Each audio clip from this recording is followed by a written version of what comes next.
session is being recorded. So thank you all for signing in. We really appreciate that. As I shared, I'm Sally from Heart Midlands Stronger Practice Hub here with my colleagues. And this afternoon's session is an information session on the 6 principles of nurture. We're really excited to share the work that we've been doing as a Stronger Practice Hub with you. So, okay, I'm going to start off by just sharing a little bit about the Stronger Practice Hub. So hopefully lots of you have been to some of our sessions in the past. Stronger Practice Hubs have been going since November 2022. Time has certainly gone very quickly. So the Stronger Practice Hub programme commenced in November 2022. It's supported by the Education Endowment Foundation, and we work in partnership with the NCB, the National Children's Bureau. There are 18 Stronger Practice Hubs nationally, and we're really delighted to share that we've heard this week that funding is going to continue for a further 3 years. So that's really wonderful news. So I will put the document to Giving Every Child the Best Start in Life into the chat shortly, but we've just had that announcement this week. So funding is going to continue for another 3 years, and we're also delighted to be able to share that hubs are going to double. So currently there are 18 Stronger Practice Hubs across the government regions across the country, and we're doubling to 36. So that's really good news. Okay, so our hub sits within the West Midlands region. So we're Heart Midlands Early Years Stronger Practice Hub, and we cover the regions Birmingham, Solihull, Coventry, Warwickshire and Herefordshire and Worcestershire. So we've got quite a large reach area, and it's been absolutely wonderful to be able to connect with our colleagues from across the West Midlands. And that's what we want to do: connect, collaborate, share good practice and support one another from cross-sector. And it's really lovely to see this afternoon that we've got colleagues from settings from across the West Midlands. So as I say, a very big welcome to you all. We know what a very busy time of year it is at the moment. Okay, let me just go on to the next slide. I'm multitasking here. Bear with me. Okay. So I think we're over to my colleague Leslie now. Thank you. Thank you, Sally. So welcome everybody, and as Sally says, we're absolutely delighted to have you all here. Today's session will provide information on our upcoming nurture networks that we're hoping will run throughout the next year. They're going to start in the autumn term, and this session is expected to last possibly for about 40 minutes. The intention today is to provide you with further information and an opportunity for you to ask questions and join in and have a chat about what your thoughts are about how you'd like to be involved in this. By being here today, we clearly take from that you are interested and you want to know more, and you may well know a lot that you have to share too. So we all want to work together to really establish a network that's focused on the principles of nurture. We'd just like to take a moment to explore with you all what is a nurture setting, what does it look like, and what's a whole setting approach. So we hope that we're going to raise awareness of the endless opportunities and possibilities that this way of working brings to a committed team seeking to improve their offer to children and families. We hope that it re-energises you all as it has done for us, and captures your creative thinking as you embrace the psychology of the philosophy and put the principles into practice. Our awareness of neurodiversity is steadily growing day by day, and we're all learning as we go. Nurture's the perfect backdrop for your own settings pedagogy, for EYFS, for your ordinarily available provision, and for those reasonable adjustments for individual children that you'll need to make so that everyone is included, valued, cherished, and enabled to achieve their potential. Reach for the stars and be happy. We sincerely hope you'll decide to join us on this journey. It will become a way of life for you as it has for us, and it's our filter for what we do and how we do it. And so far, it's served us really, really well. So we thought we'd take a moment to just look at what does the word nurture mean. To care for and protect someone or something while they are growing. I think it's really important to just let that sort of sit there for a moment. We've got some words that we've brainstormed that are there that sort of all fit in with that concept that we've just shared. But realistically, we know that there is no better way to describe the roles and the work that we do than that definition of nurture.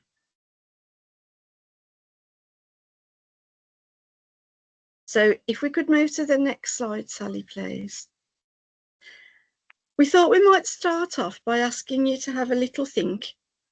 And Sally says, put your hands up, or you can put it in the chat. So Claire's going to manage that chat and the hands up bit. But if you just take a few seconds to think for yourself, what does it mean to you? What nurturing have you experienced? Who from? Who nurtured you? What did they do? Do you have a nurturing colleague? If you do, what do you see them doing that you think is really nurturing? Have you worked with a nurturing team? And if so, what did you experience?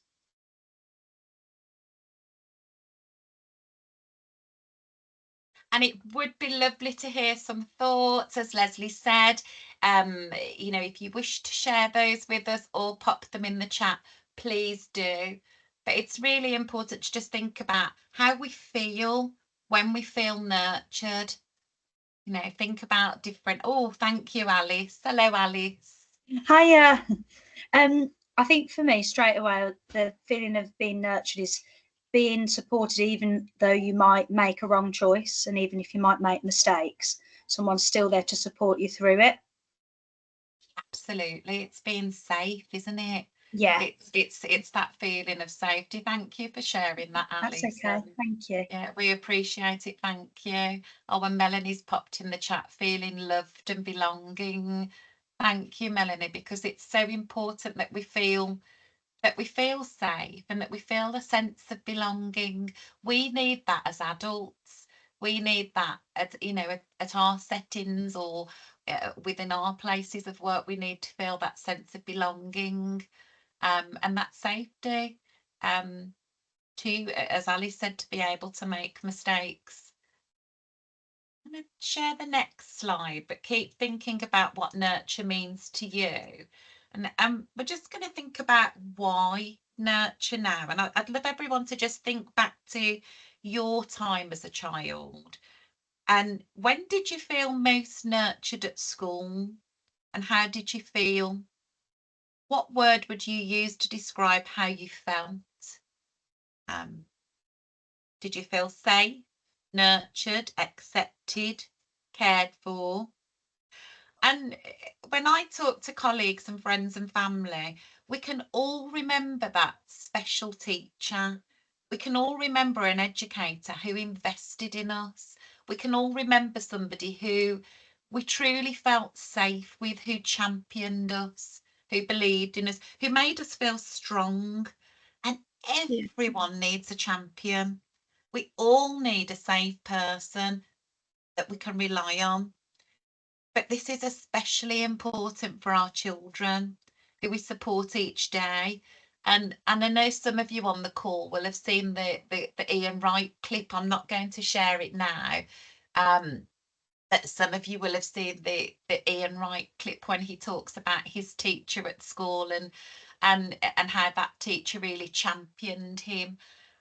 So if anybody does feel like they'd like to sort of share any experiences, we'd love to hear. I know certainly for myself, and it's been many years since I've been at school. But I remember a special teacher. I can remember a teacher at primary school. I can remember a teacher at secondary school.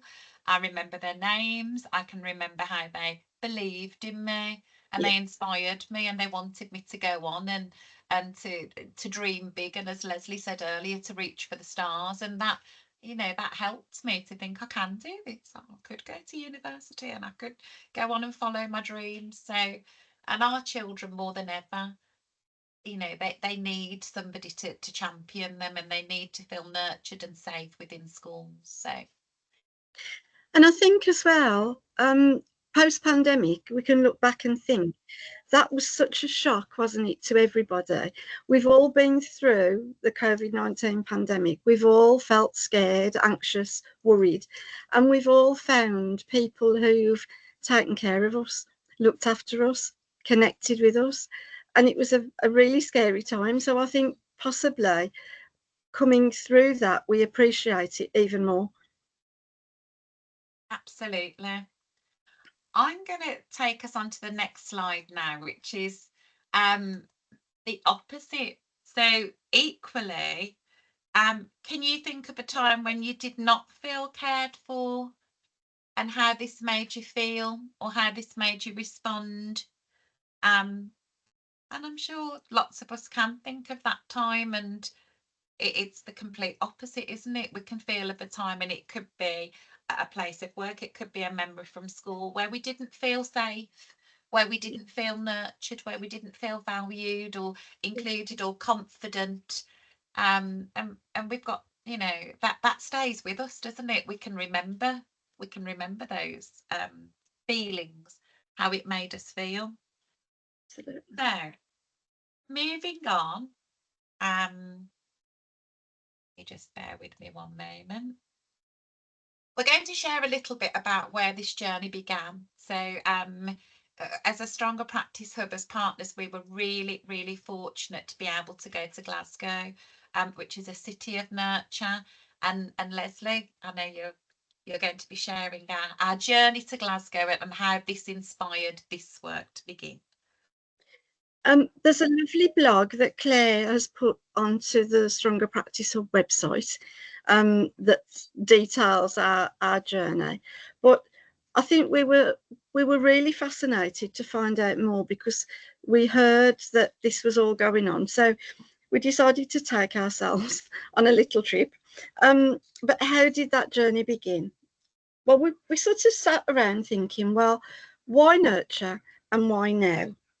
And when we asked the sector what you felt you needed, you told us that you needed support, you needed guidance, and you needed help. Children were anxious and finding it hard to interact socially, and key adults were really struggling too. So we listened to all of that, and we identified with it ourselves because we were all experiencing that at the time. You told us that the sector needed strategies and ideas to make things better. We needed a whole school and setting approach with connections across the sector. We looked at the research available, and we made contact with Nurture Glasgow, who lead a whole sector programme of CPD as part of a whole city approach. So as a COVID-19 recovery response, this seemed perfect. We travelled to Glasgow in spring 24 to see how this city had developed its educational practice to include the principles of nurture throughout their education system. So Glasgow's Educational Psychology Service had come to speak to our Heart Stronger Practice Hub conference earlier in the year, and the impact of their work over a 10-year journey was so clear to see, because they had reductions in exclusions and improvements in outcomes at age 16 for their children across the city. So we were really lucky. They absolutely welcomed us with open arms, and they made us feel so safe and so nurtured and so looked after. And they took us to visit Tower View Nursery, where children attend from birth to 5, St Rose of Lima Primary School, where children attend from age 4 to 11, and Ross Hall Academy High School, where children attend from 11 to 18. We learnt about grateful gardens, spaces and places to feel safe and be able to regulate your emotions, especially the high school zones, which we found absolutely fascinating. We saw creative opportunities on display for all to share. And we sensed that children and young people were appreciated, encouraged, acknowledged, and valued. And that was quite overwhelming, that sense of respect for everybody and that reliable understanding of what you would get from the adults around you. We met people who clearly were reliable and they gave a sense of safety. They were trusted and they were positive. They were very relational because they were very connected and could communicate well with their children, with each other, and with visitors. Everything they were doing was very relevant. It was closely connected to what was happening and it was very appropriate. They were realistic. Their expectations for what could be expected were very accurate in the moment, as well as looking longer term. They'd taken on the responsibility of caring for everybody, of being that caregiver, not just to children and young people, but to each other. And they were really responsive in working out exactly what it was everybody needed and responding in that way. Trauma and nurture are interconnected, we know that. And with nurture, it's often used as a strategy to play a crucial role in mitigating the negative impact of trauma, especially in childhood. A trauma-informed approach recognises that early childhood experiences can significantly impact on a child's development and behaviour. So nurturing relationships like those with caregivers can act as a buffer, lessening the impacts of the traumatic events. Conversely, a lack of nurturing can exacerbate the effects of trauma, potentially leading to long-term difficulties in emotional regulation, relationships, and overall well-being. So we recognise how lucky we were to be able to visit Glasgow as part of the work we do with Stronger Practice Hubs, and to learn from Glasgow, and to learn from Glasgow being a city of nurture. And it's like that whole city approach throughout, as Leslie shared, from birth right up to high school. And we've come back and we've really reflected, is nurture needed in education?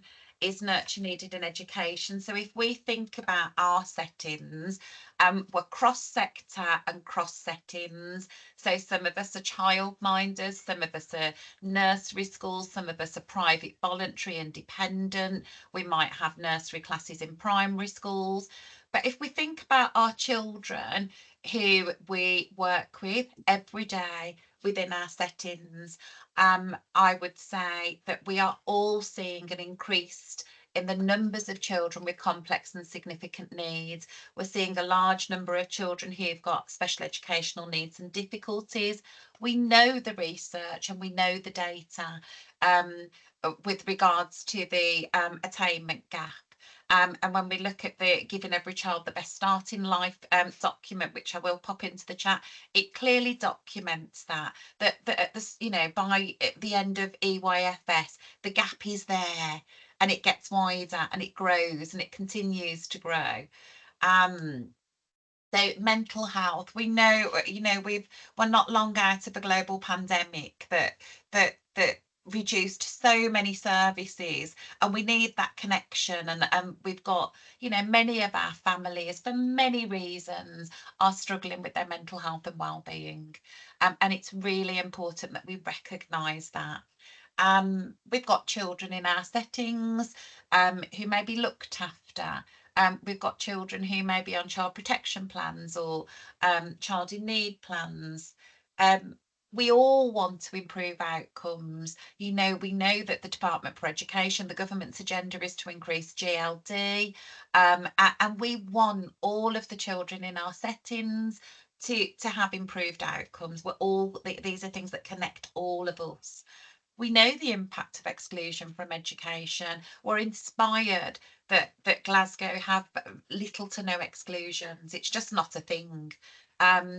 And that is inspiring. And if we can bring some of that to the West Midlands. How wonderful, because we don't want children to be excluded from education.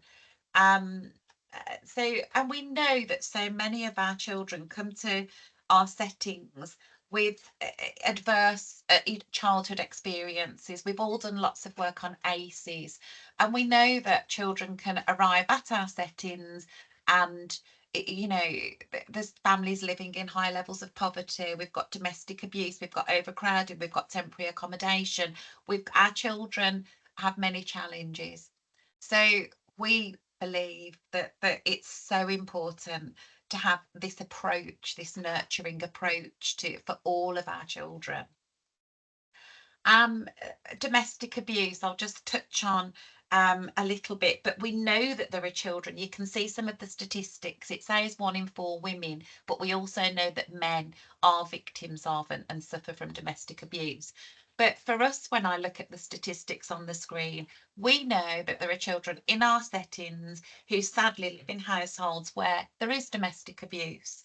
We know children arrive at our settings and may have had a really difficult night or a really difficult morning before they arrive, and they may feel scared, and they may feel frightened.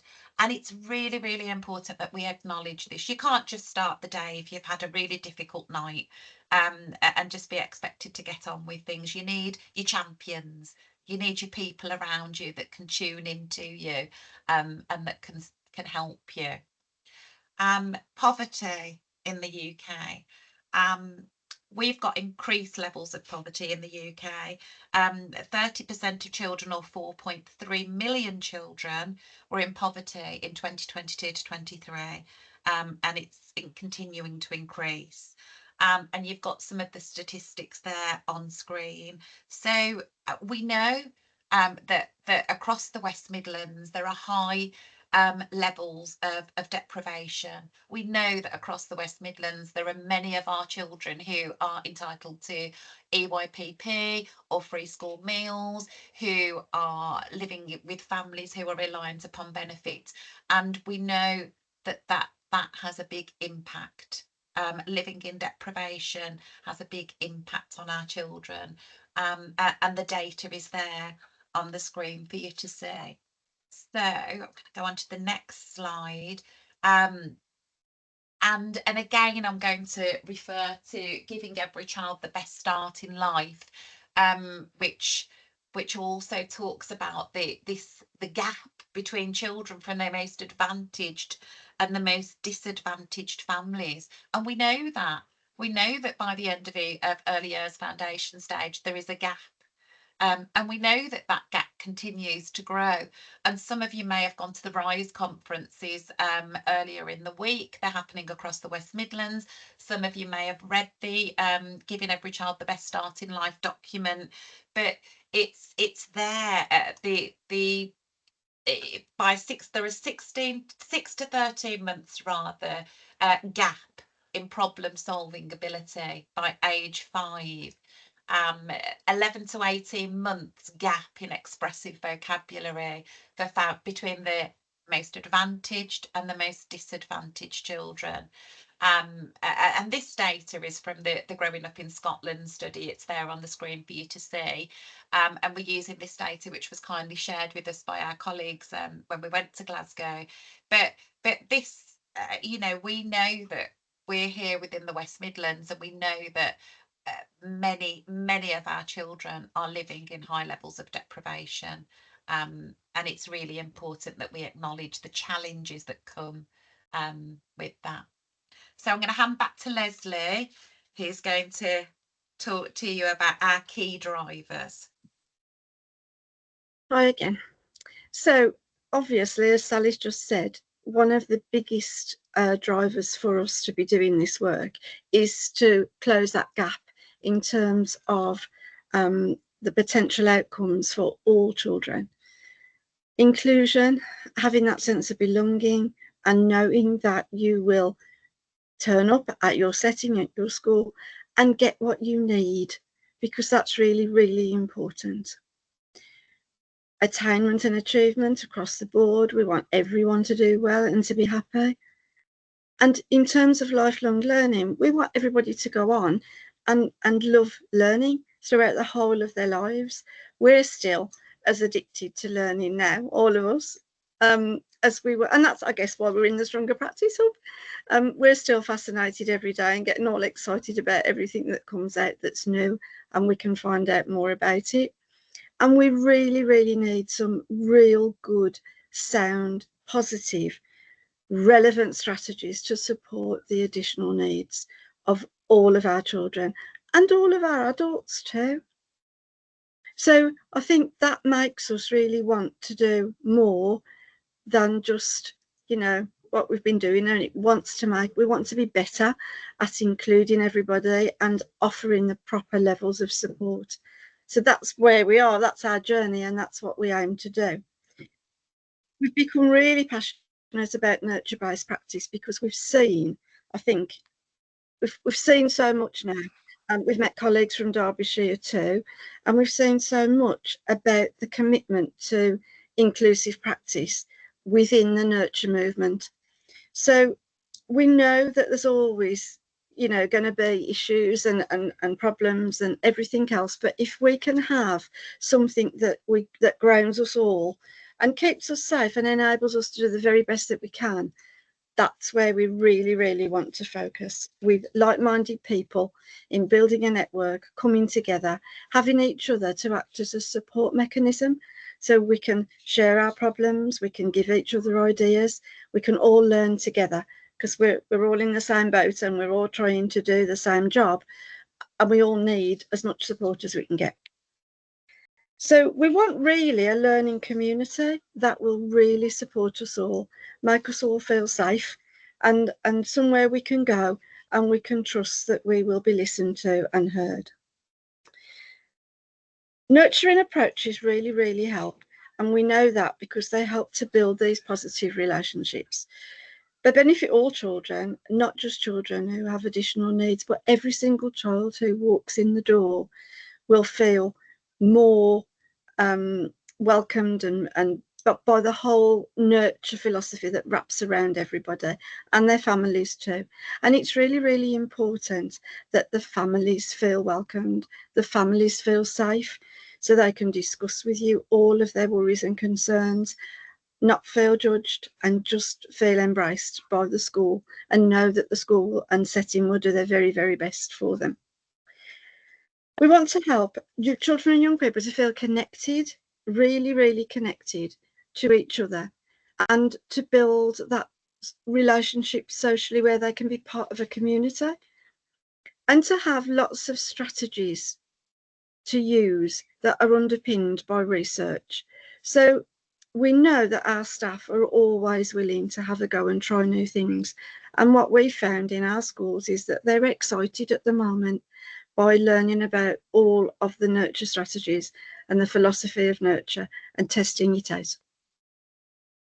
So we really want to focus in on what we've done since we got on board the nurture train and how it's worked for us. So we've really considered our next steps, because taking on board all the information and the knowledge is great, but it's only effective if we use it and we make it work for our children and their families. So we decided that we really, really needed to share it, which is what we're doing, but we also needed to have plans in place as to how we were all going to work and develop together. So that's what we've done. Thank you, Leslie. So what's distinct about nurture practice? It's attachment informed. It's attachment informed practice. It focuses on relationships, language. It's got a strong focus on non-verbal and verbal language, recognizing that all behaviours are communications. It's warm and empathetic. It offers structure, and the nurture principles are embedded. So I'm going to share with you now the 6 nurturing principles, which were really, really, really keen, as Leslie said, to to share with you in the autumn term in our networks that are going to be commencing. So we've got learning is understood developmentally. The environment offers a safe base. It's so important that our settings, our schools, our homes, wherever our environment is, feels safe. It's a safe space for our children to go to. Nurture is important for well-being. We've spoken about mental health and well-being. It's really important that we feel nurtured. We know it's important for our well-being. Language is a vital means of communication, and all behaviour is a communication. And lots of us have done the TIAS work. I know lots of settings in Birmingham, and I'm sure other local authorities have been looking at the trauma-informed attachment aware schools approach. And we know that all behaviour is a communication, but we're going to do oh, that's good. I can just see Abigail's joined us, who's done some TS work, and it's really important that we sort of revisit that concept and recognise that all behaviours that our children present with and share with us are our children communicating how they are feeling at that time. And transitions, I mean, it's such a busy time of year. And I started off by thanking everyone for being here, because it's just so busy in our settings at the moment.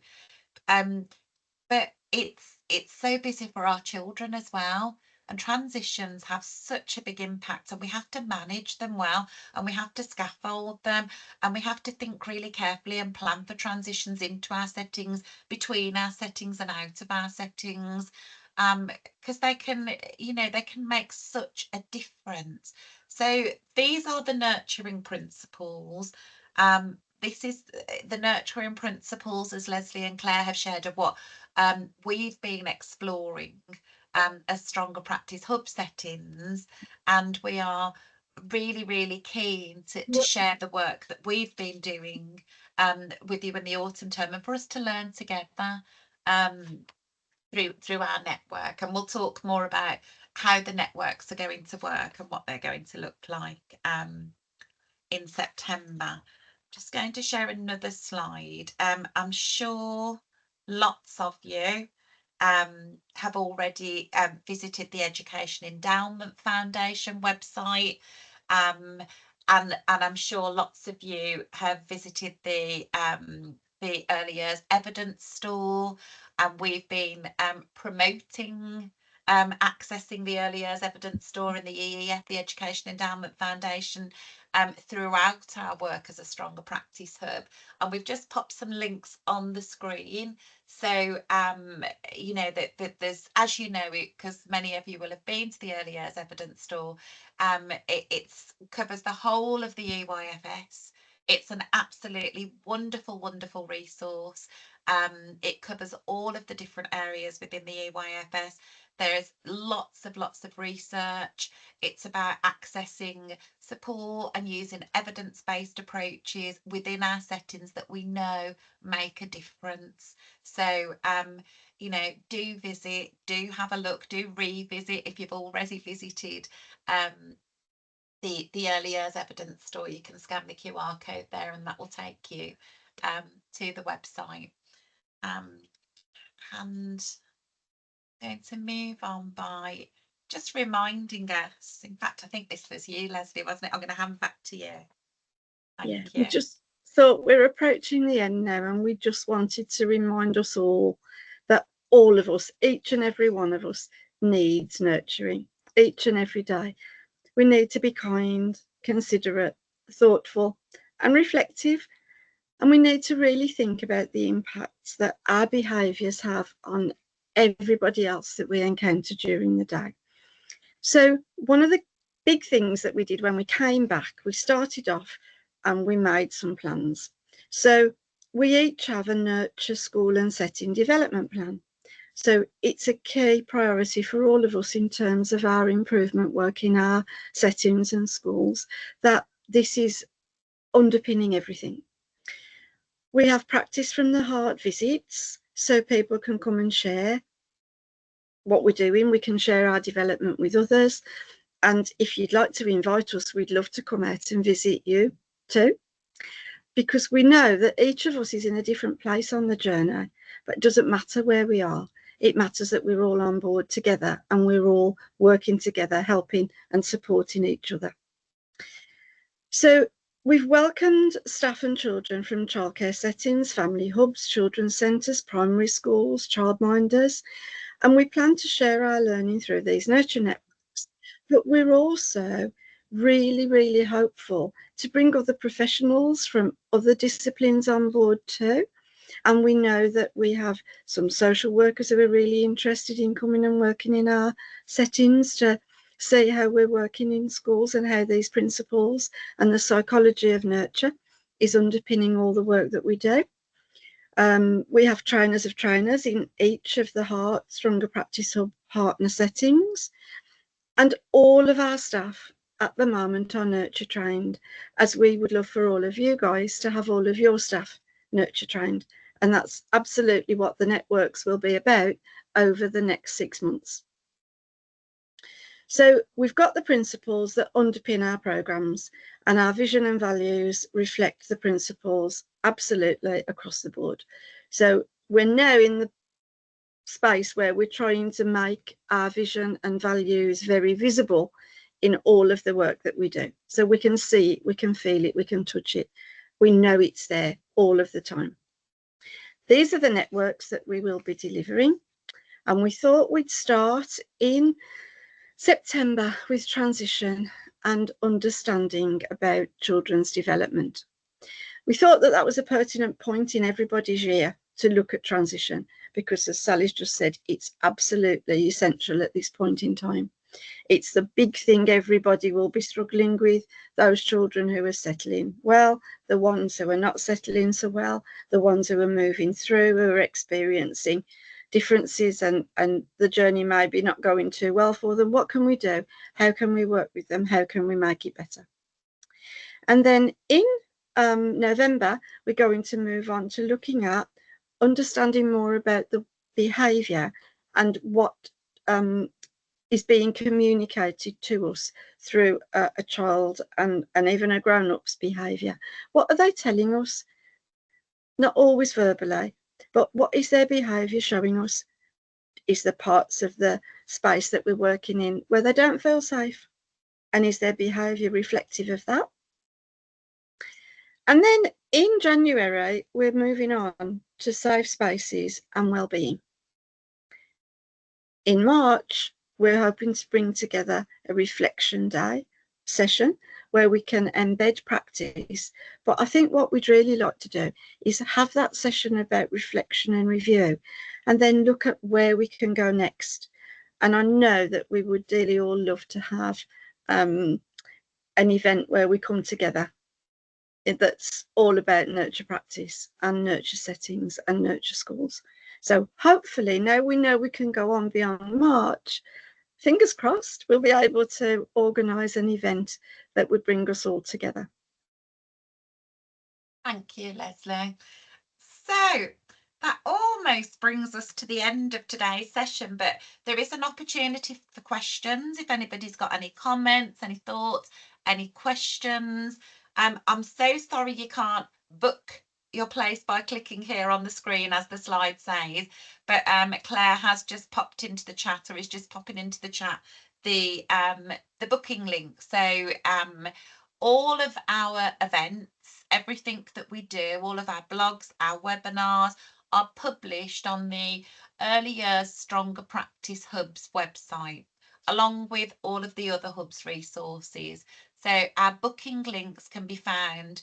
I did pop it in the chat at the start of the session, a link to it. So it's just after the activity registration, but we're going to pop that in the chat again. So please, has it gone? There we go. It's just there.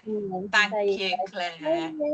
Thank you. So please, if you are interested after listening to this information session, if you would like to come and join us in the autumn term, we would absolutely love for you to be part of our journey, moving forward with using nurture as a whole school, a whole setting approach for our children. And as I say, if you have got any questions, any thoughts, any comments, we would absolutely value them. Are the networks events more suited for leaders or practitioners in a setting? I'm going to say both, Sharon, because what I do strongly feel is that for a setting to be able to introduce and to go on a journey with nurture, it would need leaders to be in support of that approach. So you know, I'm going to say both. It's would be more than welcome, and it would be relevant for both. And so long, if it was a practitioner coming along, then so long as the leadership within a setting is on board with that approach and that sort of mindset of nurture and those principles of nurture, then that would be absolutely fine. I hope that's answered. Any other questions? We're all quiet. What I'm going to ask us to do then is to just give us some feedback. Today's session was an introduction. We're really keen to share our journey. We're really keen to continue our journey of nurture. We're at the very start. Glasgow are years ahead of us. We're at the very start of this journey, but we're passionate about this journey, and it's something we believe in. And we're really fortunate to be able to share our work with you through our Stronger Practice Hub remit. So please do give us your feedback. It's really, really important if we can have that feedback. And thank you, Claire, you've put the links in for each session. So if you do want to come on this nurture journey with us, please do book, please share with your colleagues. Thank you so much for joining us today. We really appreciate your time.